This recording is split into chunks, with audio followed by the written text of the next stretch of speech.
Halos nag-rally na po sila sa labas po at ang agency po nila itong Express Resources for Solutions. Sa labas po yan ng kanilang konsiderasyon itong binibigay ng agency. Siyempre may mga pamilya po sila. I'm sure marami sa inyo po nalubog pa siguro sa utang dahil araw-araw nyo. Wala na akong makain po halos lahat ng kasama namin, sir. Kaya kami nagkaisa na pumunta. Kagabi po dito. Miss May? Hello po, sir. Good afternoon po. Ma'am, andito po yung 47 yung mga staff, utility staff. At kawawa naman po sila, ma'am. Kinakawawa. Siyempre may mga pamilya po sila, may mga anak pinapaaral, pagkain, pamasahe. Bakit po yung kalahating buwan, mag-isang buwan na, kung tutuusin, hindi pa rin po naibibigay? Ano pong naging problema, Miss May? Sir, actually po, hindi po namin sila employee po, sir. Under agency po sila. Okay. Kasi ang sinasabi ng agency, hindi raw po kayo na nagbabayad sa agency, hindi sila nakakolekta. Tama ho ba? Sir, nakakapag-collect naman po sila, sir. And regarding po kasi sa ganyang usapin po, sir, is hindi na po sa aking responsibility po. Hindi, ang gusto ko lang po malaman kung totoo ba yung sinasabing dahilan ng kanilang agency na hindi raw po nakakolekta sa inyo, sa inyong kumpanya. Totoo ba? Actually, sir, nakakapag-collect naman po sila, sir. So, ibig sabihin, itong agency nagsisinungaling po, ma'am. Hindi ko po masabi, sir. Kasi kung hindi po kayo nakapagbayad sa agency at itong agency maiksi ang PC, walang pang-abono, talagang magmumukhang kawawang at talagang mga pobre. Actually, sir, galing po kami NLRC ngayon lang po. And nakaharap po namin yung mga kasamahan din po ng mga employee po na pumunta po dyan. And nag-commit na po si agency po na magbabayad po, magpapasahod po ngayong araw. Sir, ganyan po lagi yung sinasabi nila, sir. Sabi. Tapos, sir, i-declare po nila ng hapon yung pasahod. Yung pasahod po, sir, i-declare nila ng hapon. Pagdating ng hapon, i-hold na po nila kami sa gate. Para kami... Siyempre, mamasahe pa kayo noon. Opo, sir. Sir, ang masakit pa noon, i-hold po nila kami doon pa lang sa main gate pa lang po. Naka-hold na po kami para kami, ayaw na kami papasukin, sir. Paano po namin makukuha yung sahod? Ma'am May. Hello po. Ayan, sinungaling po yung agency. Bukas daw ng bukas. Ubus na yung bukas. Sabi pa sa dito. Sir, mas okay po siguro, sir, na kung agency po yung mga kausap po ninyo, sir. Kasi po, ako po is from Fast Track. So, side po ako ng Fast Track. Okay, then kung ganun, ma'am, I don't know, kailangan kayo po ang magsabi doon sa agency, kayo po makipag-deal doon sa agency. Kasi pag sila, binobola-bola lang, pinaikot-ikot lang po ng agency. Siguro pag kayo, dahil kayo po ay kliyente, meron kayong magagawa, di ba, ma'am? Yes po. Yun nga po, sir, ang sinabi ko po is, napagkasundoan na po kanina po na ngayong araw po magpapasahod sa agency po.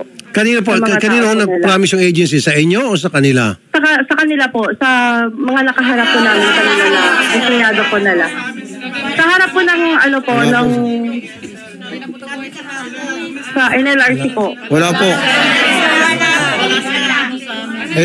Sir, hapon na naman po. Sabihin po niya, bukas na naman po. Wala pa po kaming sir. Mimitingan daw po. Tapos, ayun, abang po kami ng abang. Wala naman po nadating na sahod sa amin. Gutom po talaga kami. Mga anak namin nag-aantay po. Padadala ng pera. Wala kami papadala ng pera. Kaya po kami nakapunta rito. Tulungan lang kami ng kapitan ng Dismo tsaka ng Pulo. Paghatid lang. Pag uwi ngayon, hindi po namin alam kung paano kami makakabilik sa amin. Ano pong sila kayo papunta rito? Ay, yung rescue po. Rescue patrol po. Opo, ng Barangay Dismo. Barangay Dismo. Nandiyan po ngayon. Wala na po, natid lang po kami kagabi. Pasang-pasa po kami ng ulan. Paligo po kami kagabi po ng ulan dyan sa labas po. Andito na po kami, alas 10 po ng gabi, nandiyan na po kami. Baka sakali po kami, sir. Ngayon po, i-check-in ko sa hotel. Bigyan natin sila ng habang nilalakad natin sa agency. Saan po located tong agency?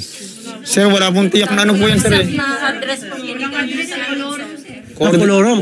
Coordinator lang po ang kausap namin, sir. Yung Sir Jeff po eh. Saan po opisina niya? Doon din po sa loob ng warehouse ng Pastak po, sir. Sa loob mismo ng planta? Opo, sir. Ma'am May, Yes po, sir. Kayo palang may-ari ng agency. Sir, hindi po kami po yung may-ari ng agency Nasa po. loob po yung kami. agency po. Nasa loob po rin ng... Kliyente lang po kami ng Basta. agency, sir. Okay. So, Apo. yung ano po, yung agency sa loob ng inyong kumpanya. Opo, nasa loob ng warehouse nila. Hindi po. Doon lang, meron lang po kaming in-house po na coordinator po. Kasi kailangan po ng coordinator po sa warehouse para sa concern po ng tao. Saan po Pero yung hindi po namin hawak. Saan po yung opisina nito? Sa Quezon City daw po, sir. Kasi hindi ko din po alam yung exact location po ng kanilang agency Naku po. ma'am, baka pwede kayong makasuhan dito. Parang ginagamit nyo ng palusot na merong agency para kayo ay makatipid ng wala sa lugar, para kayo ay hindi makapagbigay ng tamang paswelo at benepisyo, para maikarga nyo sa agency lahat ng mga sinasadya nyong mga pagkukulang. Sir, hindi po totoo yan, sir. Tatawagan po namin yung agency po para makipag-usap po sa inyo. Kasi sila po yung makakasagot po ng concern po ng mga tao sa kanila. Ako po ay Apo. magpapasa ng resolution in aid of legislation para kayo po ay mapapatawag sa Senado para magkaalamanan. Paimbisigan ko po kayo. Ba't ganon? Hindi nyo alam yung inyong agency kung nasaan? Siyempre, dapat alam nyo yung kinukuha yung agency para sa inyong mga trabahador. Tapos ngayon, yung agency, Apo. merong tanggapan dyan sa loob ng inyong kumpanya, warehouse. Pinagtatakpan niyo ma'am o talagang meron kayong kinalaman dito? Hindi ko po pinagtatakpan. Tapos yung kasamahan po namin, panay-inform po namin kung kailan po yung update ng sahod. Kasi po yung kasamahan po namin, sir, yung anak po niya nasa hospital po. Sa sobrang gutom na po, na dehydrate na po yung bata. Tapos katulad ko rin po sa parents, syempre kailangan din po namin yung sahod namin, sir. Kasi wala naman po kaming ibang aasahan na pera. Biglang wala. Nabigla po ang wala ng pasok, sir eh. Bigla po walang Wala po kong kinas lahat. Wala kaming trabaho, sir. Last day na po yan dyan, sir eh. Kaya yung, pag nag-last day na po yung sa warehouse nung 25 hanggang itong katapusan, wala na kaming hahawulin lalo dyan, sir. Kaya kami nagpasya na lumapit po sa inyo, sir. At Attorney Garrett? Yes po, sir. Okay, ito pwedeng makapagpasa tayo ng resolution in aid of Yes, legislation. Itong agents, itong kumpanya, itong warehouse, Yes po. sinasabi ng agency, hindi rin nakakolekta sa kliyente, meaning sa warehouse. Pero itong warehouse, nag-hire ng bogus na agency. For all we know, baka sila pa mismo ang nanadya na kumuha ng fake na agency para makatipid at para hindi makapagbigay ng tamang paswelo at benepisyo. And Yes, ito, sir. hindi lang 47, kung hindi Marami po kami, sir. 300 na mga empleyado ang hindi pinasahuran nila. Yes po, Senator. Is this something na pwede tayong magpatawag sa Senado dito sa agency para hindi na maulit yung ganitong klaseng sistema na akalain mo yung warehouse, hindi niya alam yung address ng kanilang agency. Nakakapagtaka na po yan, Senator. No? Hindi na po siya legitimate na supplier ng manpower pagka ganyan po. Kasi meron po tayong tinatawag na labor-only contracting, which is pinagbabawal po, Senator. That means hindi talaga sila kumpanya na ginawa para mag-provide na manpower, kundi ginawa lang para ikutan yung regularization requirement ng ating batas. Correct. Tama po kayo, Senator, na it's timely that we issue a resolution because lagi na lang po at daan-daan na po ang nakalapit sa inyo at natulungan ninyo, Senator, na ganitong issues na nagtuturoan po ang agency at ang principal po ng pinakakumpanya. But as the law stands, Senator, dapat parehas po silang liable para sa wages. It doesn't actually matter kung si agency ang hahabulin nila o yung kumpanya na pinagtatrabaho nila because liable po sila parehas for payment of wages ng mga taong kinontract po nila. So pointless po ang turuan dito. They should both be held liable. Okay. So sige, mag-file tayo ng resolution para mapatawag sa Senado itong agency at kung talagang totoong itong warehouse, pati itong Yes, agency. Yes po, Senator. And if I may po, I will also invite some of our complainants para mismo sila po ang mag-witness before the committee para po i-explain na lang kanilang pinagdadaan ng situation. Ang masakit pa nito, Attorney Garrett, matapos hindi sila paswelduhan, sabay sabi nung agency at nung warehouse, tapos na ang serbisyo ninyo, lumayas na kayo. Then they have a cause for illegal dismissal, Senator. At lalaki lang lalo ang problema nitong agency po nila. Dahil kailangan po, dahil sila ay matagal nang katrabaho dyan, I presume they are regular. By law, kahit sabihin sa kanila hindi sila regular sila. Hindi po sila pwede na basta-basta tanggalin. So nagpalaki lang po ng problema ang agency. Ako, duda ko, Attorney Garrett, itong kumpanya, gumawa-gawa lang ng istorya na kunyari may agency. Yes, Senator. Di ba? Tama po. Madalas po nilang ginagawa po yan para sabihin, hindi kami ang employer ninyo. Itong agency ang employer ninyo na wala naman talaga. It doesn't exist. Correct. Para kung sakali man gumawa silang kabalastugan, mag-violate sila ng labor law, meron silang ituturo, yung agency. At para makalibre sila sa mga benepisyo at kung ano pa na due sa mga employees dahil nga si agency dapat ang may responsibilidad noon. So yan, pwede natin makasuhan mga to. Pwede po, Senator. And they will be forced to explain to you in detail po, Senator, ang katotohanan before the committee. Or else, magtatagal po sila sa loob ng Senado. Pag nagsinungaling, di makontempt natin, makukulong sa ilalim ng Senado tulad ng ginagawa sa mga sinungaling ng polis. Ma'am May? Yes po. Yes po. Ipatatawag namin po kayo sa Senado at kailangan po kayo mag-report at kung kayo po ay nagsinungaling, tulad ng mga, kung kayo po ay nakamonitor sa mga hearing ng Senado, kayo po ay makukulong sa baba ng Senado.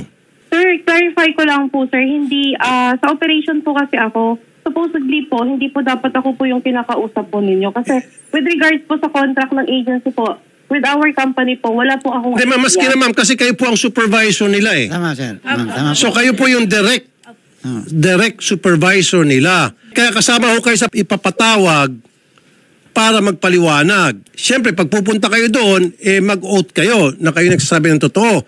At kapag nakita namin, naramdaman ng mga ibang senador na binubola nyo lang po ang taong bayan, binubola nyo po yung mga empleyado at binubola niyo po mga senador, kayo po ay makukulong. Iko-contempt po kayo. Kasi po, mag-oath kayo eh. Di ba ma'am? Example na lamang, makailang beses na kayo nagsabing, bukas. Sabi pa nga ng isa rito, ubos na lang po yung pagbubukas ninyo. Ubos na yung mga bukas. Sa dinami-dami na. Nag-guess niyo po ma'am? Yung mga utangan namin, Yes sir, po. puro kami Sir, clarify ko lang po. Sila po ay under agency po. Yun nga ma'am, I know. Kaya nga, it so happen, itong agency ay bogus. Saan ka nakita ng agency na walang address? At hindi nyo alam kung saan yung address ng inyong agency. Anong klase yan? Paano kayo... Sir, alam po ng mga tao po ng agency kung saan po yung address po ng agency po. Hindi namin alam, sir. Wala po, di po namin alam. Pag nagtanong po kami sa inyo, hindi nyo rin po sinasabi ang totoo. Itinatago nyo sa kanila. Dyan pa lang ma'am, makukontempt na kayo. Pagdating na sa Senado, magbibigay kayo ng mga false information, pagsisinungaling. Tapos, yung agency, merong tanggapan dyan sa loob ng inyong kumpanya, sa loob ng inyong warehouse. And yet, hindi nyo po alam ang address. Pag tinatanong daw sa inyo yung address ng agency para sila na pupunta sa agency, ayaw nyo ibigay. Bakit? Baka makasuhan. Karapatan po nila na malaman yung agency nila. Paano kayo na-hire? Diyan po sa loob. Yes, Doon din po mismo. Direct po kami, sir. Attorney Garrett, Yes po, Senator. direct hired sila, hinire sila sa warehouse, and yet, ipinasa sila sa agency, binigyan silang kontrata ng agency at hindi nila nakikita yung opisina ng agency nila. So, Senator, that's a clear sign na iniiwasan lang po nila yung regularization. Pwede po nating as early as now, magtatawag po tayo sa DOLE para i-inspect po yung premises para po makita pa nila yung ibang maling ginagawa nila. Hindi sangayon sa labor code. Mr. Sinay, sir, magandang hapon po, sir. Yes po, Mr. Senator. Magandang hapon po. Sir, kailangan po namin ang iyong tulong paki-inspect po itong Express Resources Solution Incorporated. Marami po itong mga paglabag at gusto ko po sana mapunta nyo, sasama po aming reporter para matingnan, baka marami pang kabalastugan itong kumpanyang ito na itinatago. Yan po yung sir, warehouse. Opo. Akala nyo, sir, direct hired sila, hinire po sila ng warehouse, and yet, pinakontrata sila sa isang agency na hindi man lang nila alam yung opisina ng agency at pag tinatanong nila, okay, gusto namin malaman ang address ng aming agency para mapunta namin, ayaw ibigay. Kasi na baka makasuhan. Kita nyo, sir? Opo. Yes, sir. So doon may Okay, problema na, sir, di ba, Mr. Sinay? Yes, sir. So bukas sir, pwede ba natin ma-inspect yung agency? Sige sir, siguro po off the air, mag-coordinate po sa reporter ninyo. Sige, Para sige. makausap din po namin yung mga complainant. Okay, very good. Yes sir. May, po. bukas po pupunta dyan yung Dole, kasama po kami. And then of course, hindi pa rin kayo lusot. Kayo po ipatatawag namin sa Senado. Maliban na lamang kung ito mga andito sa amin umatras at ayaw nang ituloy yung reklamo. Pag itutuloy nila ng reklamo, tuloy-tuloy pa rin sa Senado. But anyway, tuloy pa rin talaga. Kasi kailangan namin gumawa ng batas para maiwasan itong ganitong klaseng problema. Palagi na lamang nagtuturuan yung kliyente at saka yung agency. Hindi na pwede ito. Di ba, Atty. Garrett? Yes po, Senator. Hindi na po tumitigil yung ganitong pangiiwas po nila. Pag na-resolutionan po natin, Senator, you can come up with a better law para ma-implement po itong pag-iwas sa regularization po. Ma'am May. Yes po. Okay, sa Monday magpa-file po ako ng resolution. Hopefully the week after that, kayo po ay mapatatawag na sa Senado at magkita-kita na po tayo doon sa Senado. Kayo po, dahil kayo po ang immediate supervisor, kasama po yung mga boss ninyo, pati yung agency ninyo. Okay, ma'am? Okay po. Nung nakausap ko po isang beses yung HR po doon, nagdiretsyong tanong na rin po ako kung pati yung sa September 5 po na sahod namin, makukuha din po ba namin. Sabi po kasi sa amin, wala na daw po silang pakailam doon. Ang dapat hinahabol daw po namin yung agency kasi sila daw po yung employer namin. Yung insurance po kasi binabawasan kami po na Magkano? 70 pesos po. Magkano? 70. Para saan yung insurance? Insurance para? Para po doon pag na-aksidente kami. Pero sir, ang nakalagay po doon, sir, ang nakalagay po doon sa pinirmahan po namin, parang po, yung voluntary po namin na po. Pero meron kayong dokumento magpapatunay na kinakaltasan kayo. Kopya doon siya. Nako, lalong mababaon itong yari ka ngayon. Express Resources. Walang payslip. Direct Gcash po ang ginagamit. Sabi sir, pagka umalis daw po kami doon, yung binabawas po nilang 70 po ay 140 po per month. Sabi po, pag umalis daw po kami doon, hindi daw po namin mahahabol yun. Bakit? Hindi po namin kasi po, ang nakalagay nga po doon, voluntary nga daw po. Voluntary, automatic deduction ang ginagawa nila. Ayun po ang sabi po sa amin ng COR namin. Sa Santa Rosa po. Malaki din yun. Saka sir, mas gusto po nilang magreklamo kami sa inyo. O kung wala daw pong problema, magreklamo kami sa inyo. Sabi pa sa amin. Nung tumawag po sa akin yung sa Express na ayaw na makontak ngayon Mas maganda nga magreklamo kayo doon. Sige, baka gusto nang sumikat sa Senado. Sabi daw po nila. Sige po, okay po yan. Mabuti naman. So, ibig sabihin, interested sila makadating sa Senado. Di ganun ang gagawin natin. Gusto lumaban, sir. Parang hindi sila natatakot sa inyo, sir. Hindi. Ito nga nakakatuwa. Kasi sabi nila, gusto nila lumapit kayo rito para mapatawag sila sa Senado. Miss May? Okay, so gusto niyo pala mapatawag sa Senado dahil sabi niyo raw sa kanila, sige, gusto namin magsumbong kayo doon sa RTIA. Totoo ba? Hindi po totoo yan, sir. Ayan na naman. Okay. Sir, Sige po ma'am, may sinasabi po kayo, Ma'am May? sir, ako po ay direct po kay Fastpack and sila po ay under agency and sila po ay pabalik-balik na po sa warehouse para po mag-follow up po ng hapon nila po. Ganon din po yung sa akin, sir. Tuwing hapon na lang po. Ma'am, kung sila ay agency, una sa lahat, dapat doon sila hinire sa agency. Pangalawa, Yes po, which is hinire sila dyan sa warehouse ninyo. Warehouse kami. Wala kami pong agency po, ma'am.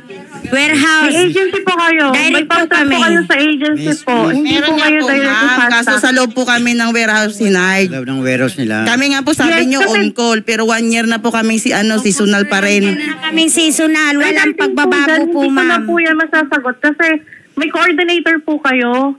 May May coordinator po kayo. Kung may concern po kayo regarding po dyan sa po ninyo, mas maganda po sa agency po kayo mag-concern. Ayun na nga po. Saan namin puntahan ng agency? Naiyan ako sa magulang ko humingi ng pera. Punta ko dito, nagangkas na ako, nawalan pa ng trabaho.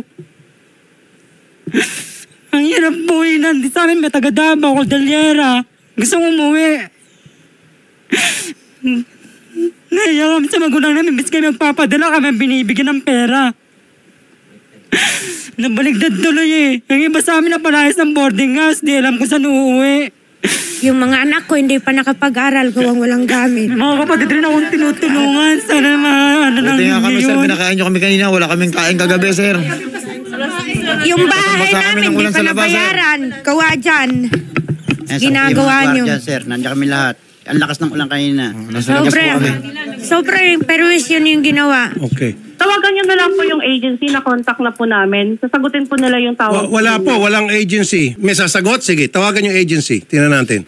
Pagbigyan natin si Ma'am May sa ngalan ng patas na pamamahayag. Dyan lang pala eh. In the name of fairness. Sige, tawagan. Anong pangalan po ng taga-agency na makakausap po namin, Ma'am May? Yung coordinator po nila, sir. Bakit? Ba't si Sir Jeff? Kasama po niya yung operation manager po. Yung Bakit? Ba't coordinator? Bakit hindi namin makausap yung HR ng agency? Hello sir, magkasama po sila ng operation manager po nila. Ganito po i-check-in mo namin kayo sa hotel and then bibigyan ko po kayo ng 3,000 na bawat isa inyo. Thank you po, sir. Sige po. Thank you po. Makakabila ng notebook ang mga anak ko, sir. Makapagpadala ka na. Sige po. Makapagbili na ng gamit. Okay. Maraming salamat po, sir. Pagkatapos po niyan, pupunta tayo doon sa Dole, sa Laguna para i-raid natin, meaning puntahan yung pong agency at saka yung warehouse. Tama po, sir. Tapos patatawag po namin sila sa Senado. Pag kailanganin po namin kayo, kami po ang magbibigyan ng transportasyon at pagkain, allowance para dalhin kayo sa Senado. Sige at po, sir. Susupport po kami sa inyo, sir. Apo, sir. Po, sir. Lemuel, magandang hapon. Magandang hapon po, sir. Lemuel, si Rafi Tulfo po ito. Lemuel, sir. Apo, sir. Andito po yung mga empleyado ninyo, 47 silang lahat at hindi pa po napapasahuran at pinagsisinungalingan at ninanakawan po ng 140 pesos a month illegal deduction. Wala na ng benepisyo, mababa na ang sweldo, ninanakawan pa talaga. Sir Rafi, with regards sa 140 pesos... Mamaya na muna 140. Yung po muna hindi pagpapasweldo sa kanila. Sir, we just had a meeting po with NLRC a while ago po, our office po, our agency, with regards po dito po sa pending disbursement po ng ating po mga empleyado. Kami po ay nakikipagtulungan po with the FASTA kasi po as we speak, Sir Rafi, our agency, we had a pending collection po from our principal po as we speak of almost 11 million po. Sir. So what we are doing right now po, sir, we are just asking for clearance. We had an agreement a while ago with FASTAC with regards to the pending disbursement po ng mga tao natin. And then on the works na po siya, Sir Rafi. So dahil po nagkasundo na po kami with our principal, then we could release po the pending disbursement for our people. If not today, tomorrow po, Sir Rafi. Sir, regardless, kayo po'y mapapatawag sa Senado, kasama po kayo na mapapunta sa Senado para doon po ay maimbestigahan kayo in aid of legislation para hindi na umaulit yung ganitong klase mga senaryo. Okay, sir. Okay, at gusto niyo raw pong makarating sa Senado, ang balita ko, sabi niyo raw, sige, magsumbong kayo sa RTI para mas maganda. Sabi niyo raw po, totoo ba hindi? I don't think, sir, sasabihin po namin po yon sa aming po mga empleyado na kahit pa magsumbong po sila sa Senado, I think naman po, sir, hindi po manggagaling sa amin po iyon. But anyway, mangyayari talaga yung kagustuhan po. Kung hindi man ikaw, kung sino man sa inyo nagsabi niyan, matutupad po yun. Your wishes are command. Gusto niyo pong makapunta sa Senado, patatawag namin kayo dun sa Senado, sir. Di ba? Pero yes. Ang sinasabi mo ngayon, Sir Lemuel, ngayon or bukas, magsasahod sila. Yes po, sir. Hindi na sila pupunta dyan kasi ang pupunta dyan bukas, yung Dole. Opo, sir. So pupunta dyan yung Dole, kasama sila, may abot na yung pera nila sa at yung Dole ang magtitistigo na bukas mabibigay. Yes po, sir. Yes, Sir Rafi. Sir, yung asingko po namin, sir. Asingko pa po, tsaka yung... Lemuel, nasaan po yung opisina ninyo? Our office po, sir, is in Quezon City po. Saan po? Anong address? Anong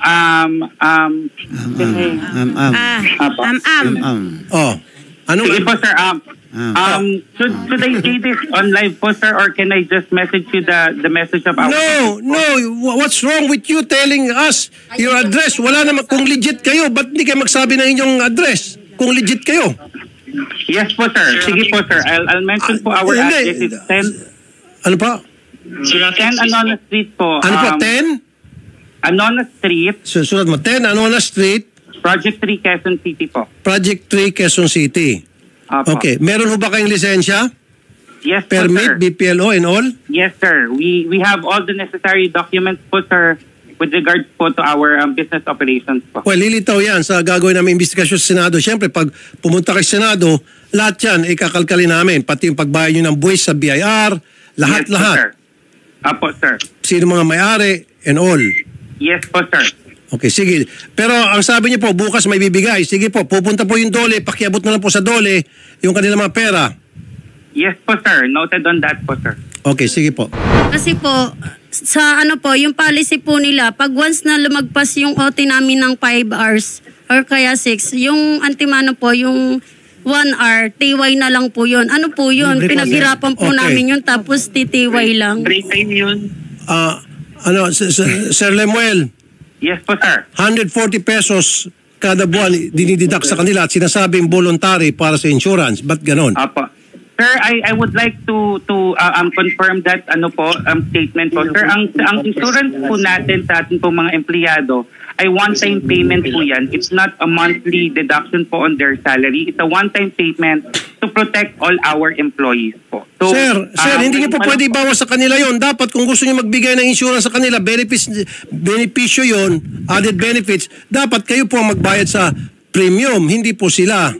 Sir, it's a combined, may binabayaran po si agency na part po namin at may part din po sila. Hindi nga sir, maski na sir. Tinanong po kasi namin, sir, lahat po ba, ma'am, pipirma po dapat dyan sa, sa ano pong yan, yung 140 pong ibabawas sa Mandatory. amin. Okay, anyway, lilitaw naman po yan. Sige po, Sir Remuel, lahat naman yan lilitaw sa gagawin namin investigasyon. For the meantime, pupunta po dyan yung Dole bukas at kayo po ay magbabayad ng kanilang sweldo. Iabot nyo po sa Dole kasama of course yung ilang mga empleyado, okay? Apo sir, noted po on that, sir. Salamat po, Sir Lemuel. Sige, may sabihin kayo, Sir Jerome. Sir, i-clear ko lang po sana yung regarding dun sa 140 kasi ako naman po yung humarap sa kanila during huddle. Ano yung i-clear nyo? Kasi sir, ang nakaltasan lang po namin doon is yung mga wheeling lang naman po. Mga 70 person lang po yung 70 po per cut-off, sir. So ang isang buwan po nila is total is 140. So yung 140 po yun is good for 1 year na po. Over na po siya ng 1 year sa loob ng isang taon. Every month, 140? No, sir. Isang beses lang po siya. Pag na full nyo na po yung 140, stop na po yun. Pakibalik na rin po yung 140. Pakibalik po sa kanila. Kasi po ayaw nila yun, napipilitan lang daw po sila kasi mandatory daw po. Anyway, lalabas naman po yan sa Senado pag naimbestigaw po kami. Okay po, sir. Para malaman kung legal ba o illegal yung ginagawa ninyo sa pagdididak ng 140. Salamat po, Sir Jerome. Magkita-kita na po tayo. Doon. Magandang hapon po, sir. Thank you po. Samahan na lang po kayo dyan sa, sa hotel. And then 3,000 bibigay namin sa inyo. And then pupunta tayo sa Laguna para makuha po yung mga sweldo nyo. Okay? Sige, thank you po. Thank you po. Opo.